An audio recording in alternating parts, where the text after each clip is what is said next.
それでは次に、アストラゼネカバイオファーマシューティカルズビジネスエグゼクティブバイスプレジデントのルード様からご挨拶をいただきます。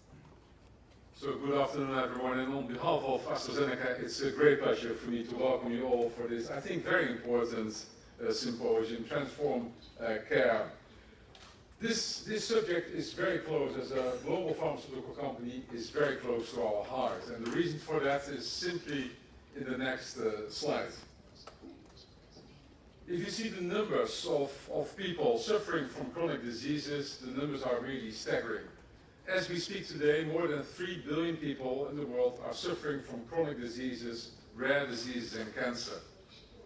And that number is going to increase in the years to come, for the simple reason that we are facing an aging population. After 2030, 1 out of 6 people in the world will have an age of over 60, 65 years. And we all know that with aging, more chronic diseases will appear. Here in Japan, already almost 1 out of 3 people in Japan are already having an age of over 60 years. Now, equally, it's also clear that non-communicable diseases are a huge burden for patients, not only from a morbidity perspective, but also from a mortality perspective. 43 million patients every year are dying across the globe because of a cardiovascular event, a respiratory event, or cancer or rare disease. And I think it's all in our hands in order to do a much better job in order to make sure that patients will live longer and more healthier. And last but not least, including in Japan, we clearly see that the burden for the healthcare costs are rising. Wherever I travel in the world, clearly governments are under very substantial pressure in order to manage the cost for healthcare. And it's not an easy solution, but I truly believe as public-private partnerships, we can help each other and we can help the government in order to do it in the most efficient way. Equally, if we look at why AstraZeneca is well poised in order to play their role in the global healthcare burden, it's more or less relatively simple. We as a company are spending an enormous amount of time, effort, but also dollars and scientists in order to find new solutions for diseases where there's a high medical need. In AstraZeneca alone, we are employing roughly 20,000 scientists who are tirelessly looking for new solutions in order to bring new medicines to physicians and patients. Equally clearly, innovation is at the heart of what we are doing, and not only in the key centers where we are doing our research projects, but as a global company, we have a true global footprint. And last but not least, and I will say a few words about that as well, we are very committed also from a sustainability perspective in order to help not only the patients, the people, the society, but also clearly the planet. And last but not least, we are somewhat unique versus other global large pharma companies because we have a very large footprint both in primary care, specialty care, as well as in rare diseases. This slide gives you a little bit the global footprint of our research and development activities. We have identified 6 what we call strategic sites across the world where our researchers once again are tirelessly looking for new solutions in order to bring new medicines to patients and physicians across the world. 2 in the United States, in Gettysburg and Boston, 2 in Europe, in Göteborg, as well as in Cambridge, and also in the Far East, here in Asia, Beijing and Shanghai. And equally, of course, Japan plays a very pivotal role. Science is at a very high level here in Japan, and we're very proud to work with many academic centers here in Japan as well. Equally, we also need to recognize that we are all together navigating through one of the most disruptive periods in the healthcare industry. And of course, as a company, we need to be humble here. There's only so much we can do as a company in order to add and to help societies in order to create a better healthcare system. And there is a crisis, let's face it. In many countries, and once again in many countries I'm visiting, we see a tremendous amount of waiting lists in order to see cardiologists, pulmonologists, rheumatologists, even medical oncologists. And I personally believe that building more hospitals, thinking that more physicians can be employed in countries is a little bit of a dream. So we need all together we need to work on how can we make healthcare systems more resilient. And I think there are solutions here. I think what we see at the moment with new technologies, artificial intelligence, I truly believe there are solutions in order to make healthcare systems more resilient. And equally, of course, let's not forget that the healthcare industry in total, so hospitals, the industry, are responsible for 5% of the world's carbon emission. And it's also our job, collectively, in order to do a much better job, in order to reduce that percentage, so we also protect the planet moving forward. A few words about our efforts of sustainability. And clearly, as a growing business, we recognize the interconnectivity between the business growth and addressing the major healthcare challenges of our time. And our healthcare sustainability strategy focuses on how we do business across the world. We have a presence in more than 150 countries in the world, and to make a positive impact, that's clearly one of our strategies, to make a positive impact to our people, to our societies and the planet as a total. And that clearly includes a focus on action on climate and nature, health equity, and health systems resilience, already what I've mentioned before.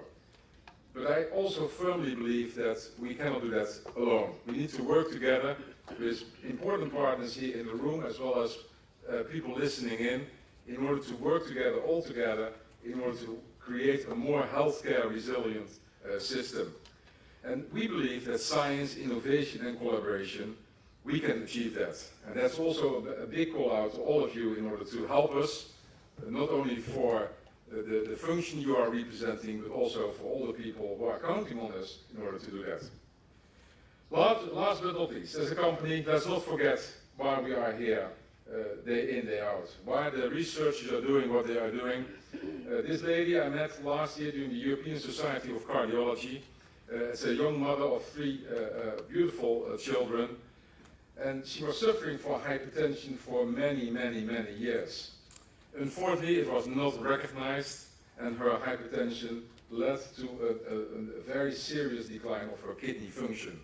As a result of that, she is now on daily dialysis, and she's waiting for a kidney transplant in order to make her life more livable. I think it's a call out to all of us here in the room, healthcare professionals, people from the industry, in order to work day in, day out, tirelessly, in order to help patients like Annika to have a better life. For me, it's a source of inspiration, and I really hope it's the same for you as well. With that, I'm really looking forward for an excellent symposium this afternoon, and with that, I would like to hand over back to Professor Miyata. Thank you so much. フィールド様、ありがとうございます。以上をもちまして、開会挨拶のセッションを終了します。続きまして、次のセッションに入ります。ここからは、慶應義塾大学医学部医療政策管理学教室教授、宮田博明先生にファシリテートをお願いしております。宮田先生、どうぞよろしくお願いいたします。はい、再び宮田です。ここからはですね、トランスフォームケアのグローバルビジョンのセッションに入りたいと思います。ファシリテーターといっても2人のプレゼンテーターを紹介して、感想を述べるという感じなんですけれども、それでは最初のセッションの、紹介させていただきます。まずはじめにですね、アストラゼネカグローバルメディカルバイオファーマシューティカルズシニアバイスプレジデントのアレクサンダー・デ・ジョルジオ・ミラーさんから、トランスフォームケアビジョン保健医療の改革を目指してと題して講演いただきます。それではアレクさん、よろしくお願いします。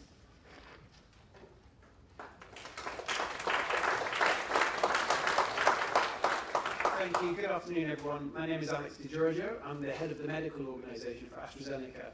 To kick off today's exciting agenda, I'd like to play a short film. So please cue the film.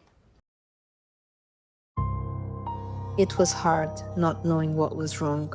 Everything hurt. It's really just constant struggle. You're short of breath. Everything that can remind you that you're sick all day long.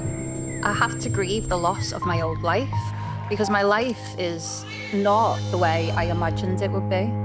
I take something like 16 or 20 different pills every single day. Blood tests that you would not believe. I don't know if tomorrow I'm going to wake up and be full of life, or if I'll need help getting out of bed. I just couldn't get air in, I couldn't get air out. I felt like I was suffocating.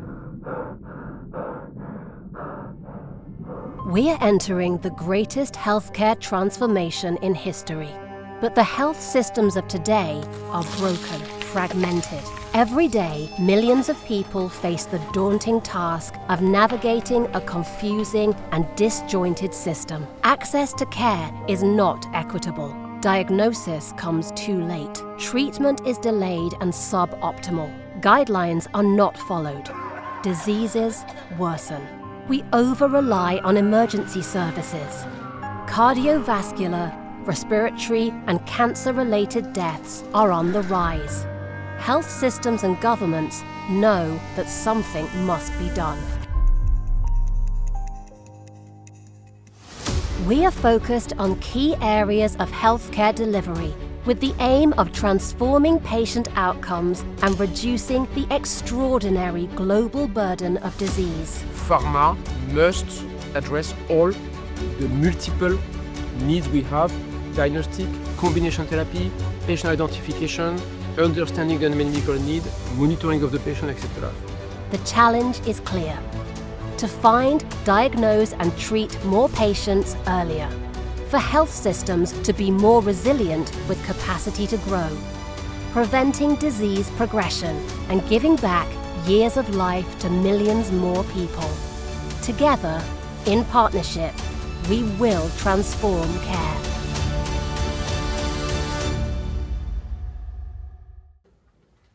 So it's an absolute pleasure this afternoon to be able to present AstraZeneca's vision to transform care, a truly company-wide strategy to partner with health systems around the world to find, diagnose, and ultimately treat millions more people living with chronic diseases, rare diseases, and cancer with guideline-directed medical therapy.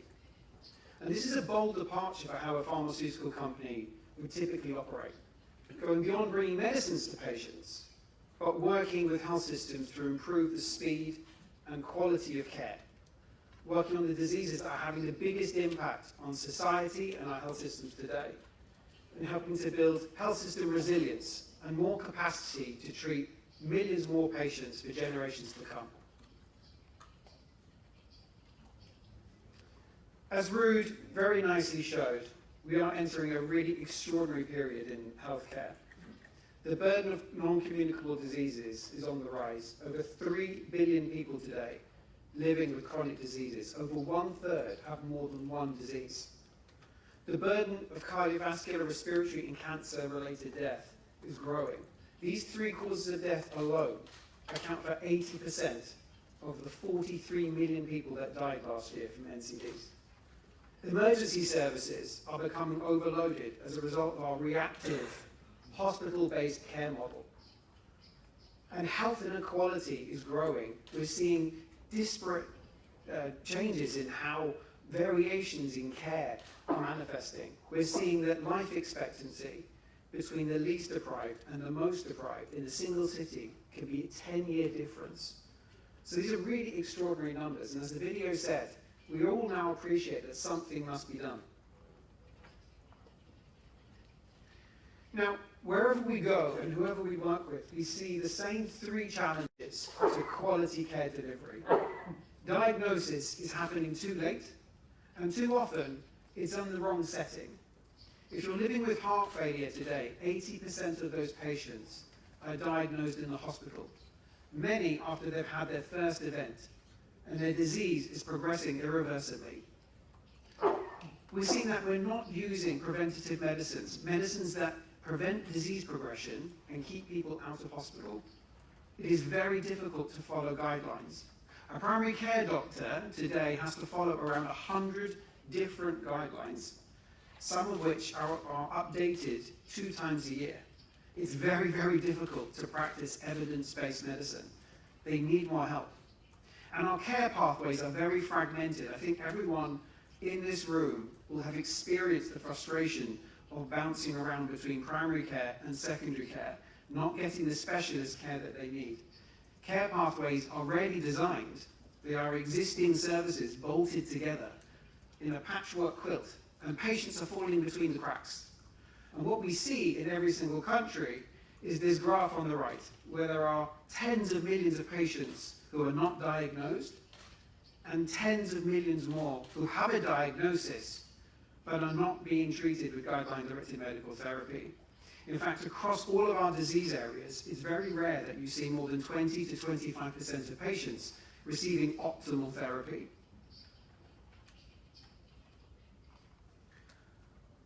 And so we have this vision of what a different care model looks like, moving from this fragmented, reactive care pathway on the left, where we're dependent on hospital-based care, to a more integrated, proactive healthcare system with the patient and their data right at the center, where a patient can get a diagnosis and access to treatment in the community setting, where we follow the guidelines, where every patient's data is linked on an electronic medical record and we can find them no matter where they are in the health system, where transitions of care are seamless and automated, and where research is integrated into the holistic healthcare delivery model.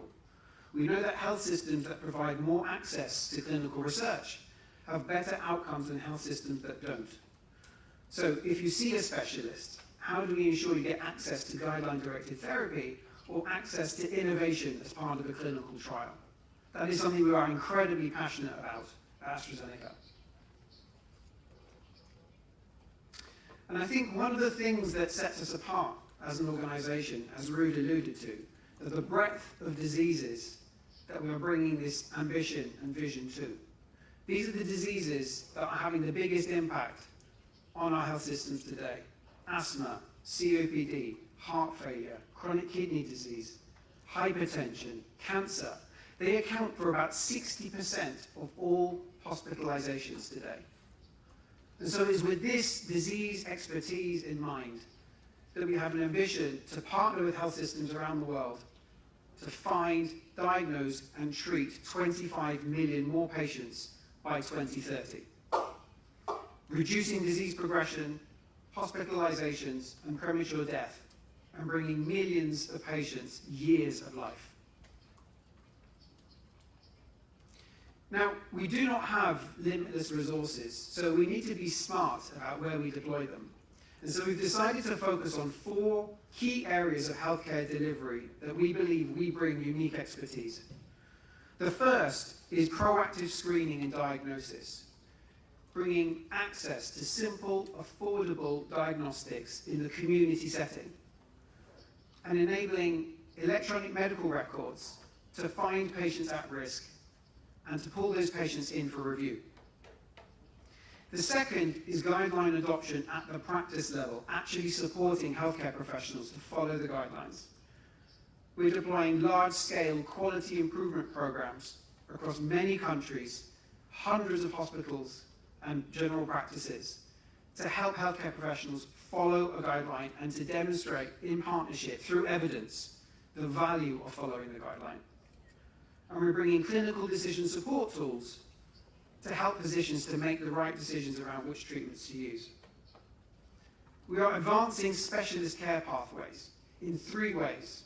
1, automating referrals and discharge protocols. Secondly, building new centers of excellence that can do everything from diagnosis to treatment to management, all under one roof. And thirdly, bringing a remote monitoring capability across all of our specialty care products to be able to support patients in their home.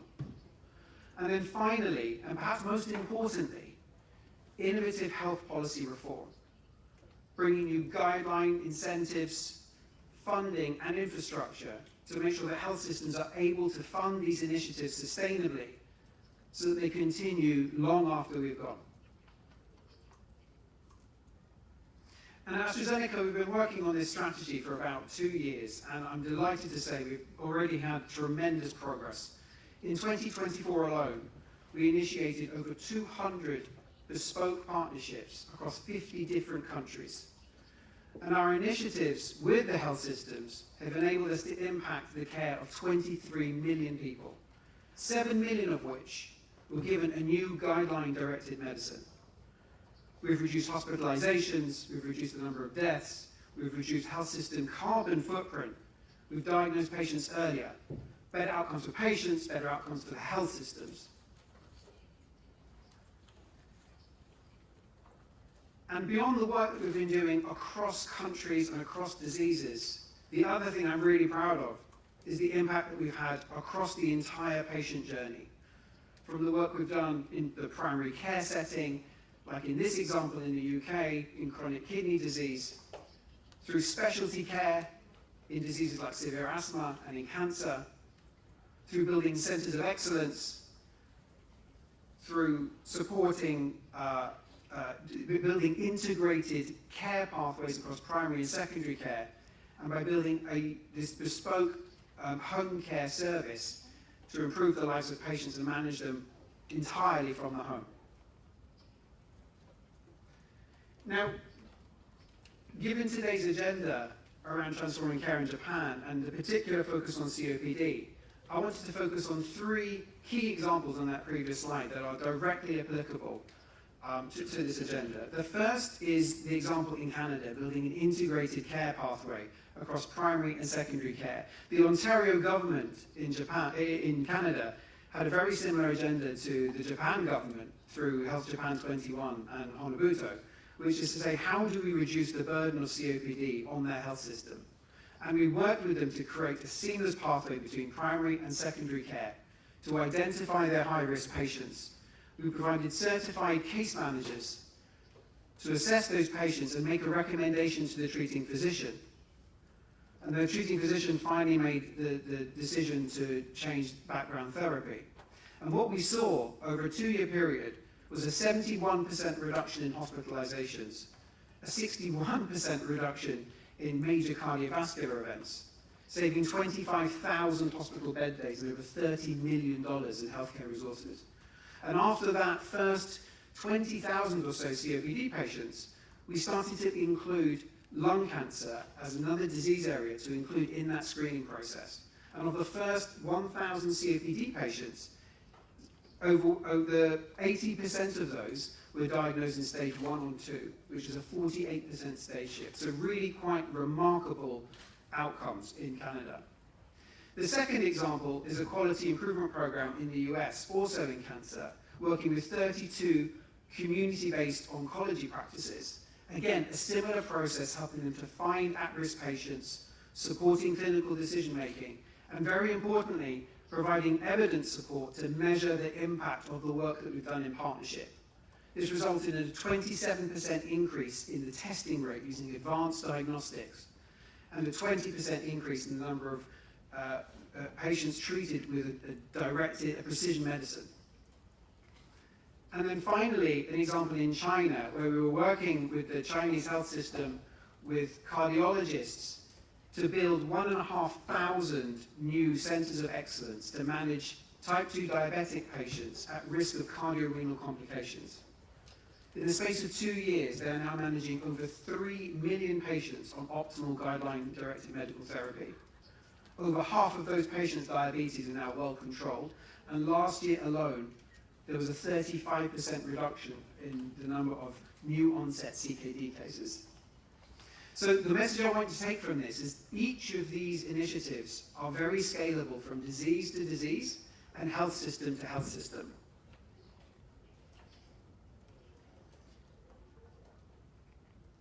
Now, for the agenda today, I just wanted to say up front that we are incredibly excited by Japan's ambition to reduce the burden of non-communicable diseases, as set out in Health Japan 21 and in Honobuto. The targets that have been set, particularly for COPD, are ambitious, but as I've shown in that previous slide, are clearly achievable.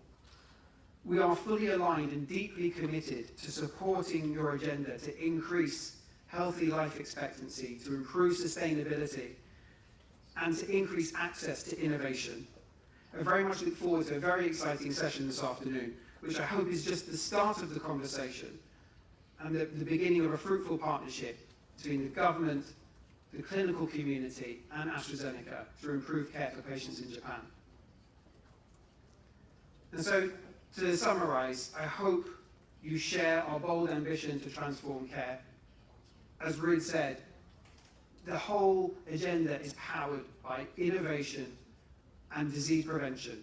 We have the ambition to treat 25 million more patients by 2030, and we have the same desire to improve health system sustainability, life expectancy, and bring more innovation to millions of patients. Thank you very much.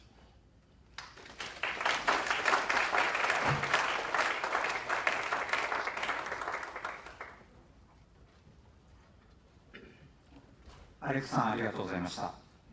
アレックさんからは NCDs が世界的な課題となる中、それに対する保健医療の世界共通の課題についての問題提起がありました。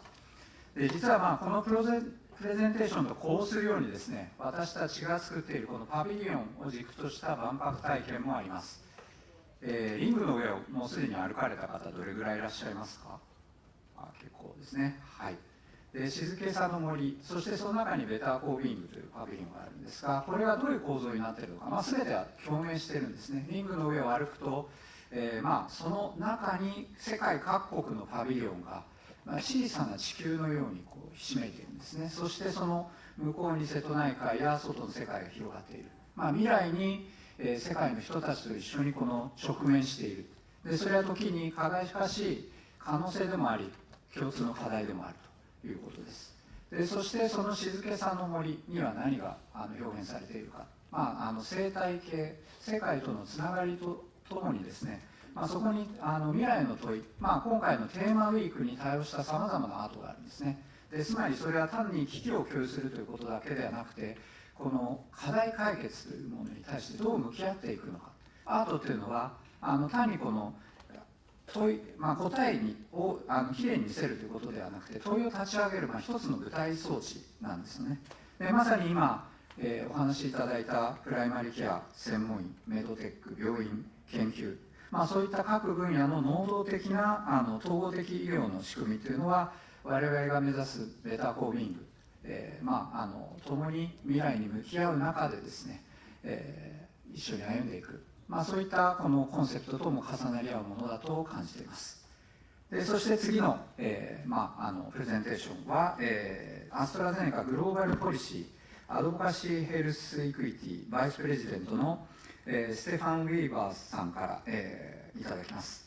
すべての人々にとってのベターコービングを実現する政策とパートナーシップの力としてですね、ベターコービングというタイトルを、言葉をタイトルに入れた講演を、いただきます。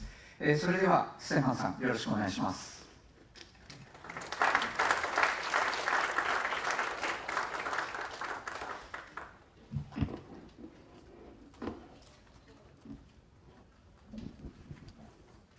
Thank you so much, Professor Miyata.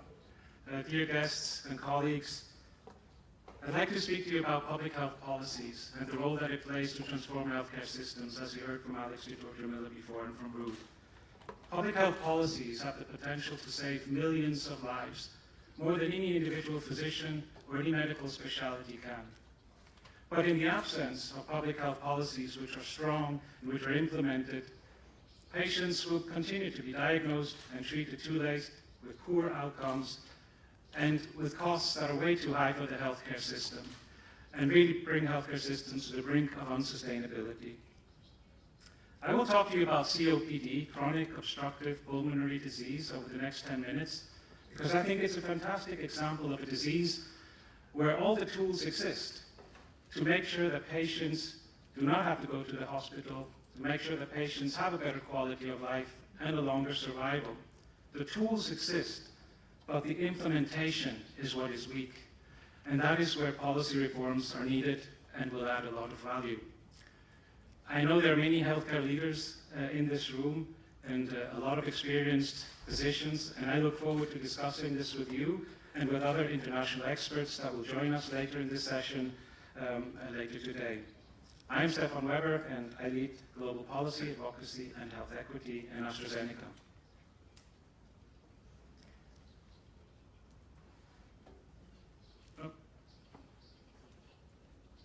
area. So as Alex mentioned before, the path to a more sustainable and also a more equitable healthcare system is really by finding and treating patients earlier.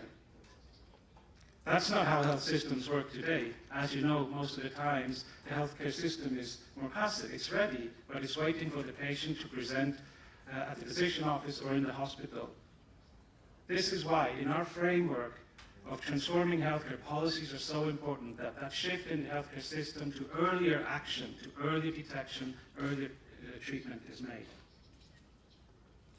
So now, let's talk a bit more about COPD and why I chose COPD. First of all, it's a serious and it's also an irreversible disease, which affects the lung function and airflow.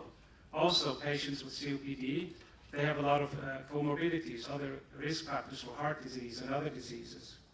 It is actually the third leading cause of mortality across the globe. Nearly 400 million people have COPD, and it's probably more because one characteristic of COPD is the amount of underdiagnosis and misdiagnosis. Another hallmark of this disease is that many hospitalizations occur. Many patients experience what is called an exacerbation, which is a sudden peak in their symptoms. So this is typical for COPD, the amount of hospitalizations and the cost that COPD imposes on the health system. So this point on the far right, that COPD across the globe will cost $4.3 trillion by 2050, which is $4,300 billion, also a big number. But to put that into perspective, the Japanese society spends $170 billion every year for education, primary, secondary, and tertiary education. So the cost of COPD, actually, with that money, you could spend 25 years and send everyone in Japan to the university over that time period. So when we speak of, or when Professor Miyata speaks of better co-being, it is really important to understand the social consequences that the disease also poses to the society. As you can see on the bottom, a recent Lancet publication warned that while there has been progress in other non-communicable diseases, in terms of progress of reducing severity and mortality, this is not the case in COPD. We are not making progress in COPD as we should. Why is that? A big reason for that is the lack of prioritization by governments and by policymakers. So what you see here on this chart, on the bottom left to the right, is the proportion of the years of life lost due to different diseases. So you see further on the right means higher proportion of mortality caused by the disease. And COPD is in third position in this chart. This is US data, by the way, from 2021. What you see on the left-hand side is the amount of public funding that goes into COPD. And so you would assume that the higher the burden of disease, the higher the public funding that goes into this disease, so that the points would be somewhere near this red line. As you can see, COPD is a clear outlier. Huge burden of disease, very low public funding. This is data from the US, as I said, same data you can find in Australia and in other countries. There is truly a chronic under-prioritization of COPD. And it really it strikes me that this is the case because the impact that it has on patients is so obvious. What you see here on this chart from left to right is a typical patient flow. It starts with the diagnosis, and 65 to 80% of all the people that have COPD, they are not diagnosed with COPD. They're misdiagnosed or not diagnosed at all, meaning they will not get the right treatment. As I mentioned before, many patients with COPD, they land in the hospital because they are not on the right treatment. And what you see now on the right-hand side in orange is particularly interesting, that although the people that are hospitalized for COPD, 6 out of 10 of these people, they still do not get guideline-directed medical therapy. And many of them end up in the hospital again after only 90 days. As I mentioned in the very beginning, a lot of this is absolutely avoidable. We have all the tools. On the left-hand side, you see the tools that are available today. We have the know-how, we have the knowledge through evidence-based guidelines such as GOLD. We also have integrated care pathways. We know how specialists and primary care physicians can collaborate effectively to treat the disease. Also, we have effective technologies to diagnose, to monitor, and many pharma companies, including AstraZeneca, have invented medicines to help patients. So when we have all these tools, what is happening?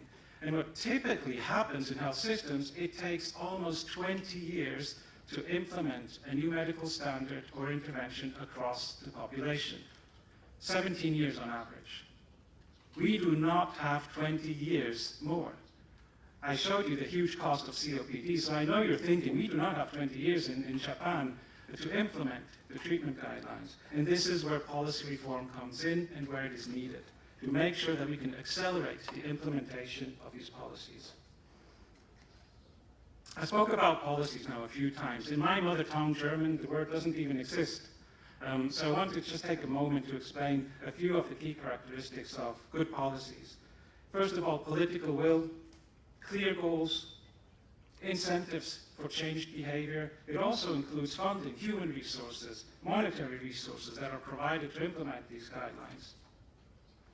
This is important not to happen just at the national level, but at every single level, city level, regional level, and the national level. I want to give you now 3 examples of really strong policies related to COPD, because it can be done. We will have an expert later on to speak about the German Disease Management Program for COPD, DMP, Disease Management Program.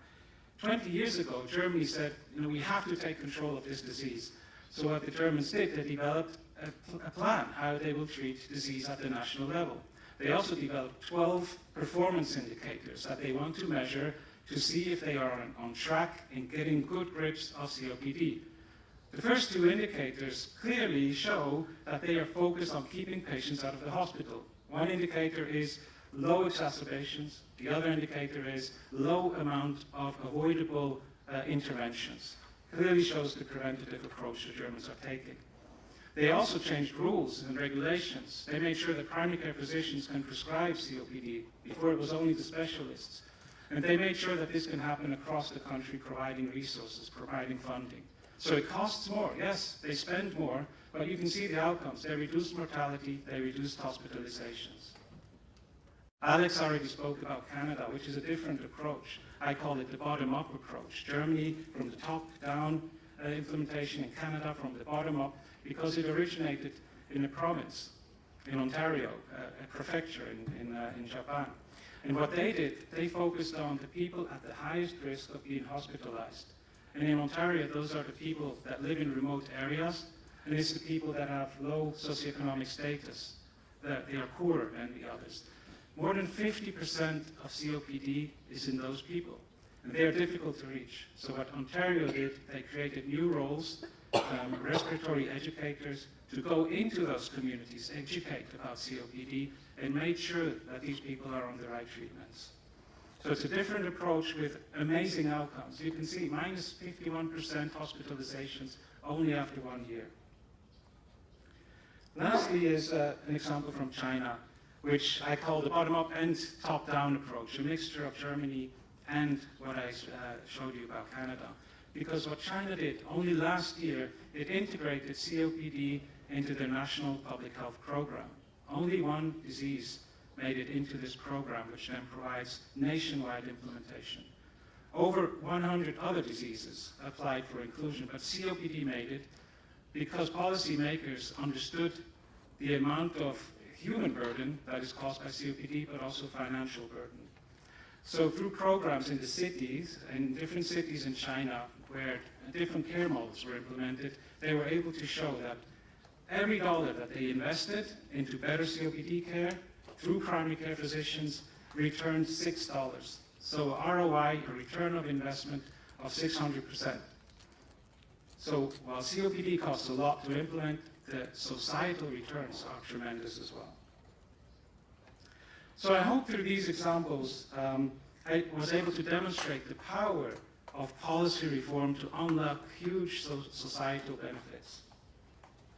Now you may wonder, why is AstraZeneca talking about policy reform? Alex and Ruth, they spoke about partnerships, and we also partner with policymakers. We support strong, robust evidence generation so that the policies that are implemented are science-based. So we provide research grant, we provide our knowledge. That's on the left-hand side. In the middle, you also see pictures of people. We bring people together from different countries. We, for example, brought the experts from Germany together with the experts in China, which helped them to think about which policies could help in the Chinese context. So we built bridges across countries and across experts across the globe. And on the right-hand side, you see some logos of partnerships where we bring in other sectors, other companies from other sectors, where we bring in politicians, we bring in prominent people as well to give even a bigger importance to a certain disease area, like chronic respiratory diseases, but also heart disease. One thing that people say that is unique about AstraZeneca is the science-based approach that we have in policy discussions. The other is we have a long-term perspective.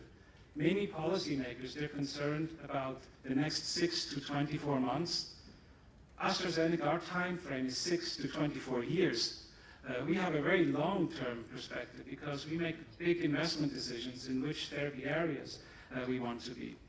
And so this time frame, the long term, is very important in the design of public policy strategies which provide value to society.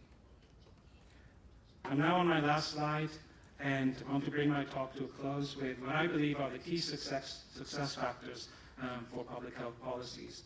First, having a clear vision for change and policy targets on the left.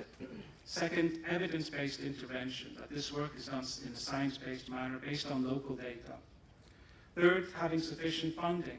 And it's not just monetary resources, it's also human resources that are deployed to really transform care in a disease area. Lastly, the right incentives, so that people that demonstrate the right behaviors, the right prescribing, that they are also benefiting from that. And that it's incentivized, that people stay out of the hospitals. So those regions, those hospitals that do a better job in keeping patients out of the hospital, that they are rewarded for that as well. And finally, that implementation is supported in all places of the country. So policies can not only stay at a national level, they really have to trickle down to the local level as well. I am delighted to discuss this further in an upcoming panel, but before we do so, I'd like to show you a video.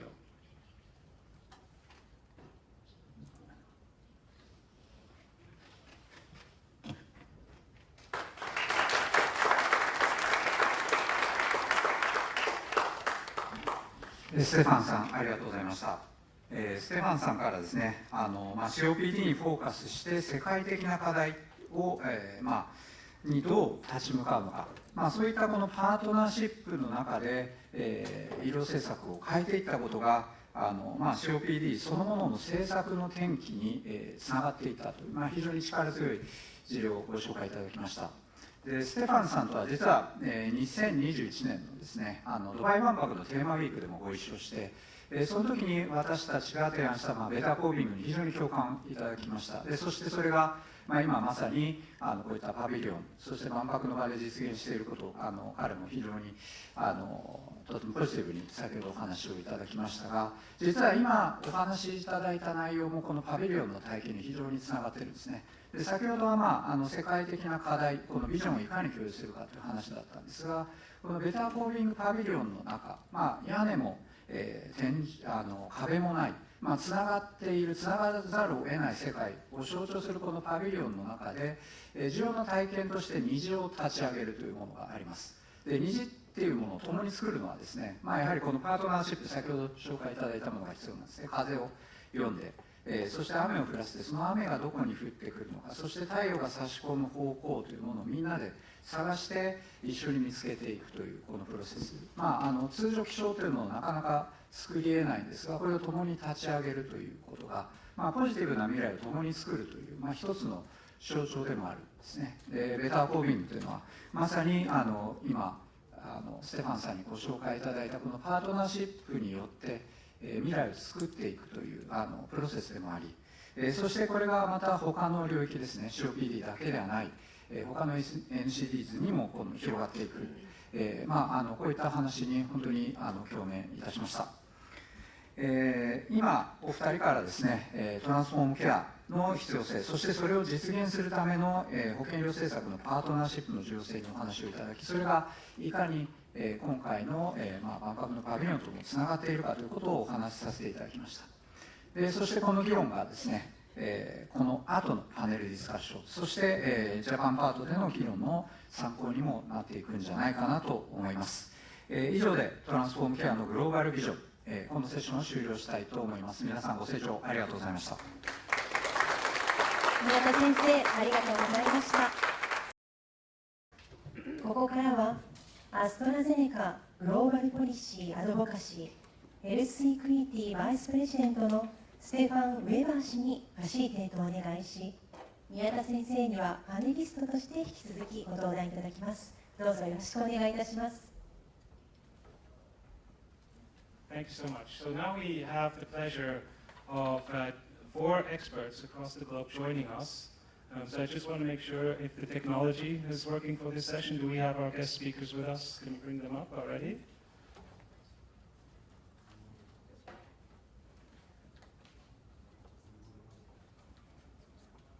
So maybe while we wait for that, very good, wonderful. Thank you so much for joining. So we have with us at the top right of the screen Professor Wirth, who is past president of the German Society of Lung Studies and Breath Studies. He's an expert in the Ministry of Health in Germany, working across disease management programs for asthma and for COPD. So the program that I mentioned before, today you have the expert from Germany, Professor Wirth, before you. We also have Professor Yang. Dr. Yang is chair professor of the National Taiwan University College of Medicine. He was the former president of the National Taiwan University, and his major research interests include lung cancer genomics and precision lung cancer therapy. Thank you so much, Dr. Yang, for joining us. And we have Professor Holt, and I hear Professor Holt is even on holiday and joining us from his well-deserved holiday. Thank you, Professor Holt, for joining. Professor Holt is director and the CEO of the Seha Kidney Care Clinic, and adjunct professor at Khalifa University in Abu Dhabi. Previously, Professor Holt, he worked as a hospital director and as a professor at the universities in both Melbourne and in Sussex in the UK. We have also the pleasure of Dr. George Wharton on the top left of your screen joining us. Professor Wharton is Associate Professor of Health Policy at the London School of Economics with an academic background in international relations and health policy. His work focuses on a broad range of themes in comparative international health policy. Thank you all for joining us. Thank you, Stefan, and thank you to the panel. So I have the pleasure of asking the first question, which I'm going to ask Professor Wharton, which is, George, you've worked extensively in shaping policy across many countries. Could you say a few words around what are the critical success factors to driving sustainable change in a health system? Thank you, Alex, and thanks, Stefan, for that kind introduction. It's a great honour to be on this panel. So, in answer to that question, firstly I have to say I'm a great believer in the power of policy to make enormous change for good. And I'm a huge believer in the value of intersectoral collaboration in this, but all successful policy interventions begin first and foremost with a really good understanding of the nature of the problem, particularly when we're talking about health systems and challenges such as non-communicable diseases. We're dealing with very complex issues. These aren't issues that are amenable to sort of simple, straightforward, quick fix solutions. So I think the most successful policy initiatives that I've been involved with have always taken a system perspective, looking at multiple dimensions of a challenge, really trying to map it in great detail and investing upfront in getting the diagnosis right, because if you don't get the diagnosis right, your policy solution isn't going to address it effectively.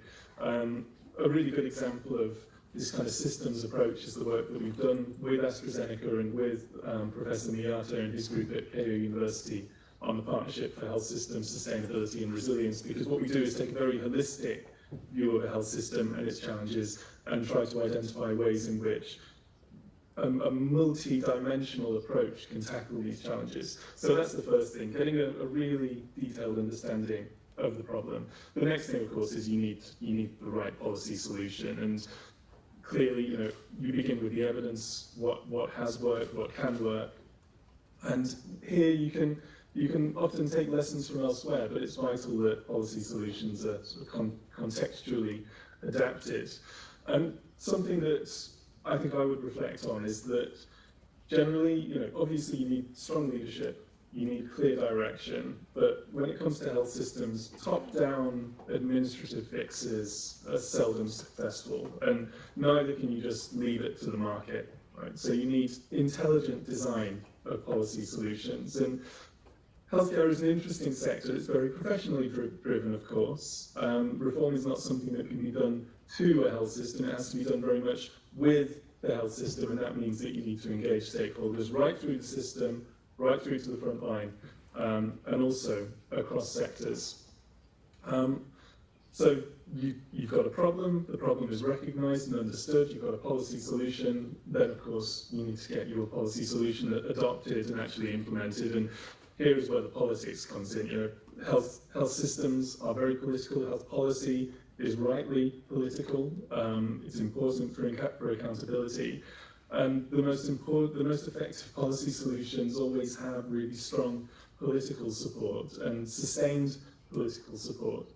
And what these coalitions of advocates that come together to develop policy solutions need to do is to be very aware of that, to be ready to act when a political window of opportunity opens, but also to be ready to create those windows of opportunity by getting the evidence on the table, validating the solution, making sure that you're engaging with the right people. So 3 dimensions of successful policy there. Thank you so much, George, for the wise words. And I'd like to now go from the theory to the practice and pass it on to Professor Wirth from Germany. As you heard, the disease management program was a huge achievement in Germany. So Professor Wirth, can you share with us what did you do to make sure that COPD becomes such a political priority? And can you also share some recommendations for our colleagues in Japan in terms of what a program needs to look like so that it is truly implemented across the country? So, first, COPD is a widespread disease. It is a cost-intensive chronic disease. That means politicians are aware of possible problems with cost-intensive diseases and also health insurances.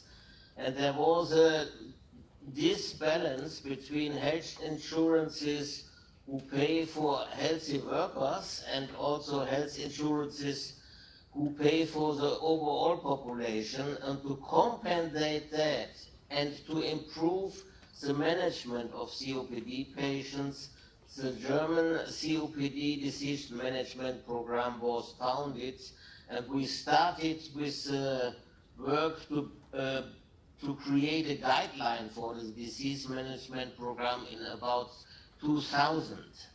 And up to now, we improved the disease management program and performed some actualizations. It is important to base the program on evidence-based guidelines. In Germany, it was the National Care Guideline we used, which has similar results and data as a GOLD guideline, for example, but adapted to the situation in Germany. The second important thing is that in creating the guideline for the DMP, service providers, specialists, family physicians, and patient representatives all together performed and constructed this program. And it included not only the diagnosis and treatment, but also the cooperation between care sectors, like family doctors, who is the pilot in the program, specialists, hospitals, and also rehabilitation units. And this guideline was used to be transported to the 17 health regions in Germany who had to use the main points of the program but could change local things by their own regulations. And the helpful thing is that we found in the first 3 years of work a reduction of mortality, a reduction of hospital stays, and an improvement in the management also found by reduction of exacerbations. And therefore we think it is a helpful program. It leads to more specific management and effective management for patients. The participation of the patients is voluntary. And therefore, we saw a small reduction of participants during the corona epidemic. But now it starts again to be going up. Unfortunately, up to now, we included about 10 to 15% of the presumed number of COPD patients in Germany, but the number is increasing, and we hope with increasing time we get more patients in. Thank you so much, Professor Worth, and really admire what you've achieved, and also this approach of providing clear guidelines from a national perspective, but allowing flexibility at the local level. I would like to stay in the lung, but now go over to lung cancer, which is also a disease where acting early is critical, obviously. So I would like to pass it on to Professor Yang. Taiwan has really pioneered a new approach to lung cancer screening and transformed the outcomes that patients can achieve because you're able to detect, diagnose lung cancer at early stages of disease. You've achieved something that other countries have not yet been able to do. So, Professor Yang, I'd like to ask you, which measures did you implement to ensure that every person at risk of lung cancer participates in your screening program? And I'd also ask you a second question. What results have you achieved? Can you share a bit the excellent results that you achieved? Okay, thank you. Actually, lung cancer is the leading cause of cancer mortality worldwide. But if you look at the epidemiology of lung cancer, we all know that smoking is the most important risk factors. But non-smoking related lung cancer is increasing, especially in East Asia. Actually, Asia has the highest disease burden of lung cancer in the world. Around more than 60% of lung cancer occur in Asia, and also 62% of lung cancer mortality occur in Asia. And the smoking preference is quite different from the Western country, especially in Eastern Asia, that most of the women, they did not have smoking history. But many countries in Eastern Asia, actually, women is the number one cause of cancer. The number one cause of cancer mortality in women actually is lung cancer. Most of them are non-smokers. So in Taiwan, because in our lung cancer patient, 2/3 of them actually they did not have smoking history. Although lung cancer is the leading cause of cancer mortality in men and in women in the past 20 years, but in 2/3 of them actually they did not have smoking history. So if we just based on screening focus on heavy smoker, then 2/3 of our lung cancer patients will not be screened.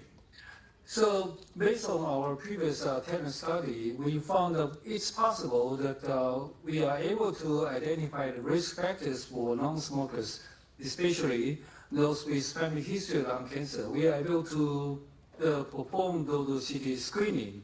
So we convince our government to start nationwide those CT screening for screening of lung cancer, focus two populations, heavy smokers. And another population is the non-smokers, but they have family history of lung cancer. In this program, it is very successful, actually. We have screened more than 200,000 of them, and the lung cancer detection rate is up to 1.3%. Most importantly, more than 85% of them are stage 0 or stage 1. That means that we are able to shift the stage from the 30% of stage 1 disease increased to more than 75% of them are stage 1 disease. And especially the stage 4 disease, before lung cancer screening, that more than 50% are stage 4 disease. But now, through the low-dose CT screening, we are able to reduce the stage 4 disease to only 7%. By this way, we are able to reduce lung cancer mortality. And we also try to extend the eligibility of lung cancer screening from 35 years to 35 years to increase more eligibility for lung cancer screening. Another very important one would be the age. We also increase the age to 80 years old and also reduce the age for screening to 40 in women and to cover more lung cancer risk subject that can be screened. Very good. Thank you very much, Professor Young. Professor Holt, you'd be delighted to hear we're going to change tack from the lung to the kidney. And, we've shown, I think, quite conclusively that when you follow guidelines, you can improve clinical outcomes. You've done some pretty extraordinary work in chronic kidney disease, which shows that if you follow guidelines, not only do you improve outcomes, but you can also have a material impact on the climate. Could you say a few words around the evidence that it took to build that insight? And from a policy perspective, sort of how you've been able to pull it through, to make climate a real priority from a health system perspective? Well, thank you. Yes, the UAE hosted COP28 last year, you'll remember, and it's making good progress to its 2050 net zero goal. So from a policy perspective, the UAE are fully bought into trying to reduce CO2 emissions.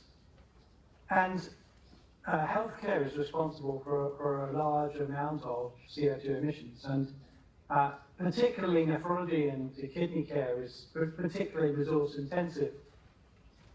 And we were able to show really the key messages that CKD is damaging to the environment at all stages, but worse as the CKD stages progress.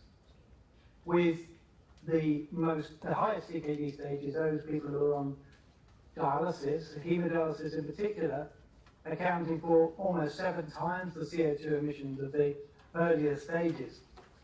And so you can well imagine why that might be, because dialysis is very resource intensive, particularly when we think about the amount of electricity, water and plastics that we use. So you mentioned screening and early treatments, and that means that by using this same methodology, trying to identify people early and treat them early, we keep them in lower CKD stages, which are associated with lower carbon footprints.